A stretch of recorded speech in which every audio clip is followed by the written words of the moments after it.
അർജന്റീനയുടെ ദേശീയ football team Lionel Messi സഹിതം കേരളത്തിൽ വന്ന് കളിക്കാൻ പോകുന്നു എന്നുള്ളത് തീർച്ചയായിട്ടും അതൊരു ഗ്ലോബൽ ന്യൂസ് ആണ്.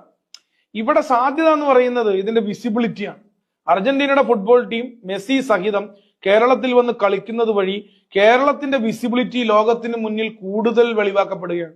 കേരളം എന്ന് പറയുന്ന ഒരു സ്ഥലം, ഇന്ത്യയിൽ ഇത്രയും ഫുട്ബോൾ പാഷൻ, ഇത്രയും ഫുട്ബോൾ ഫാൻസ്, ആരാധകര്, അവർ അർജന്റീനയെ ഹോസ്റ്റ് ചെയ്തിരിക്കുന്നു. So it will become a massive visibility for Kerala.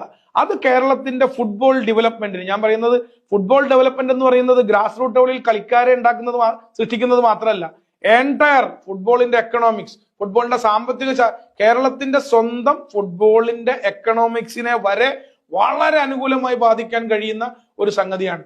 ഇനി ഈ കളിയുടെ അതവിടെ നിൽക്കട്ടെ, ഈ സാമ്പത്തികമായ കാര്യം അവിടെ നിൽക്കട്ടെ, ഞാൻ ഇതിന്റെ വിസിബിലിറ്റിയെ കുറിച്ചാണ് പറയുന്നത്. സാധ്യത അനന്തമാണ്, ഓഫ് കോഴ്സ്, ഒരു ഡൗട്ടും വേണ്ട.